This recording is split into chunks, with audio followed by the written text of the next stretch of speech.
What's going on, everybody? Welcome into another episode of the Pack a Day podcast. I'm your host, Andy Herman. The pick is in.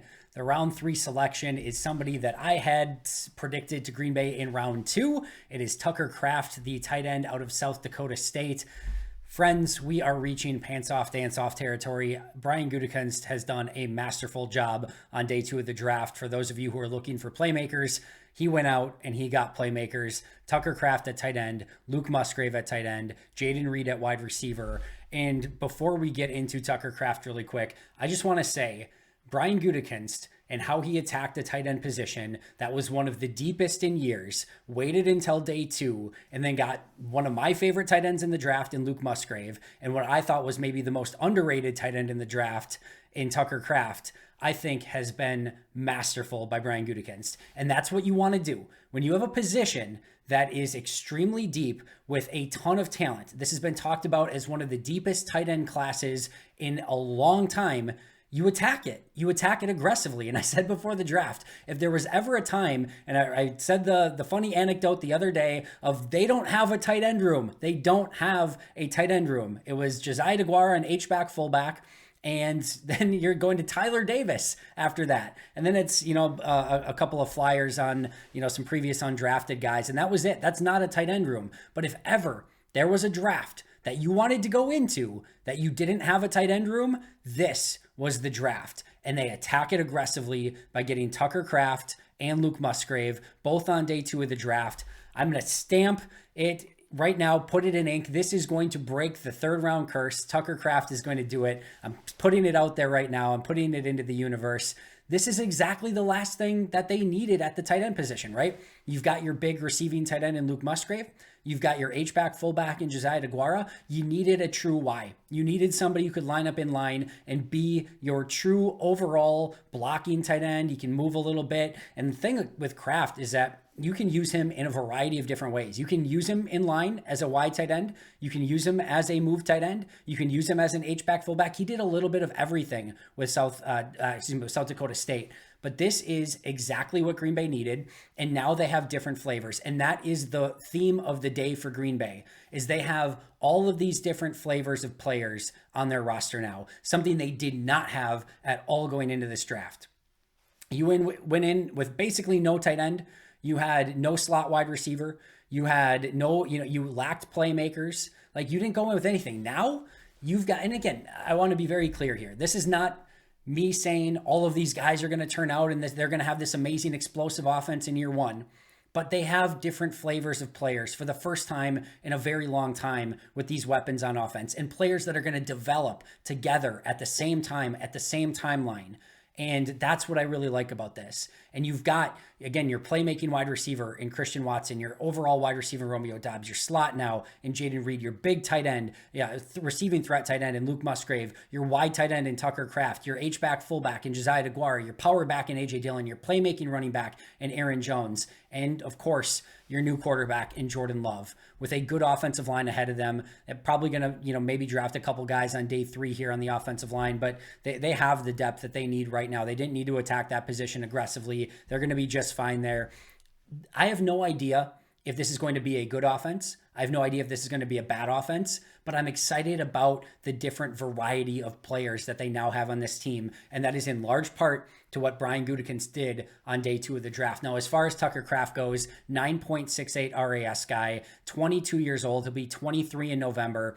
Hits all the athletic thresholds that they look for at tight end. He's a developing blocker. He's a developing route runner, but has extreme upside at both positions. Like I said, I think he can be your true wide tight end. I think you can use him as a blocker. I think he's going to get better and better as a blocker as time goes on. I think you're going to be able to use him as a receiving tight end. And now you've got a real legitimate, 2 tight end set in Tucker Kraft and Luke Musgrave that you can develop over time. And who knows, what the developmental curve for these tight ends are.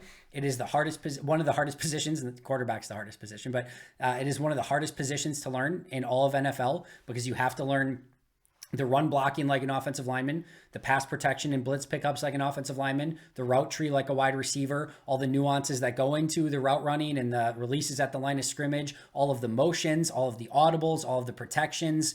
It's just, if you think like just learning the receiver stuff is hard, or you think just learning the offensive line stuff is hard, imagine being a tight end and you have to learn almost all of it. Again, all the checks, all the audibles, the language of the offense. This is a very, very tough position. But as far as talent goes, as far as playmaking goes, as far as upside goes, as far as athleticism goes, they got two of the best guys in this draft. Now, both Musgrave and Tucker Kraft have had some injury concerns. That's something that's going to be worth keeping an eye on. If both of these guys can stay on the field and develop together, there's a real chance that this can be a dynamic duo at tight end. How well they do, can they stay healthy? Can they develop? Can they learn that tight end position? Those are all questions that are going to have to get answered, but these are really fun questions to be asking for the first time at tight end in a very long time. Tucker Kraft is the best mix of all worlds. He gives you athleticism. He's young. He can be a blocker. He can be a receiver. He can be, like I said, a move piece. You can move him all around, but that was the missing piece that they really didn't have. Musgrave, not exactly your ideal inline tight end, although he'll play there some. Josiah DeGuara, not an ideal inline tight end at all. Tyler Davis can do that a little bit, but you're not hoping that Tyler Davis is playing 50, 60 snaps a game as an inline tight end. Nobody's, hoping for that at this point. This gives you a real legitimate inline tight end that Green Bay is going to be able to develop. And like I said, the thing that I'm so excited about is you've got the running back position is the only one that's not sort of developing on the same timeline now. You've got Jordan Love, the three, receivers, even Samori Toure, even a Bo Melton. Those guys are all around the same age. Tucker Kraft, Luke Musgrave, all of them, right? Running back isn't. That's something that's probably going to need to get addressed either on day 3 of the draft or maybe next year. Offensive line, Elton Jenkins, theoretically Josh Myers, and Zach Tom.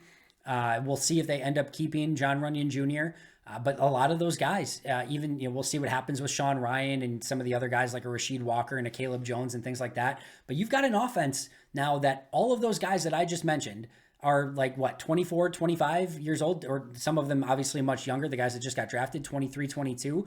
You've got a range there where this offense has the ability to develop together. Certainly some guys are going to succeed. Some guys are going to fail. That's part of the process. But I love that they are all on the same page, on the same wavelength. I'm sure Green Bay is going to probably attack the veteran market here or there, maybe pick up a veteran wide receiver, tight end. I'm sure that's going to happen at some point. But like I said, I don't need a couple of veteran wide receivers and tight ends sniping snaps from these guys that the only way they're going to improve and get better is by being out on the field and actually playing.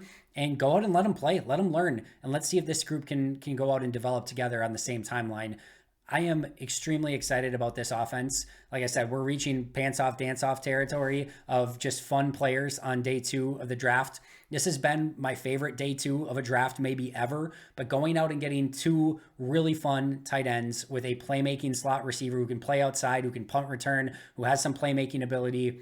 This is going to be fun for Green Bay. Not guaranteeing anything. Not guaranteeing any of these guys are going to work out. Some of them will certainly bust. That's just the name of the game. But they got variety. They got different flavors. They got different spice, and variety is the spice of life. And that is exactly what I'm excited about with these playmakers for Green Bay. Kudos to Brian Gutekunst for seeing a position that had a ton of depth and a ton of, some of these guys dead serious. Luke Musgrave, Tucker Kraft.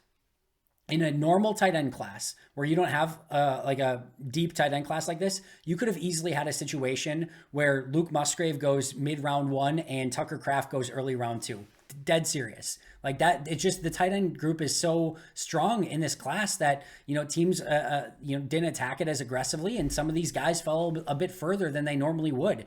And it was I don't know if you would call it a market inefficiency, if you will, but Brian Gutekunst took advantage of it. And I love that he did that. Like I said, it just makes all the sense in the world. And they sort of had to based on the tight end room, but the need fit the board and exactly what they needed and exactly what was out there for talent at the position. So kudos to Brian Gutekunst for marrying those two together. I'm excited about the picks. I'll break it all down tomorrow in an all-new episode with all the second and third round picks that Green Bay ultimately made. And then, of course, we'll have an all-new live show for you on Saturday afternoon, and we'll break it all down after that, pick by pick. Green Bay picked up some additional draft capital on day 2 as well. We'll talk about that on tomorrow's episode, so make sure not to miss it. Very fun day 2. We'll talk about it more soon, but until next time, and as always, go Pack Go.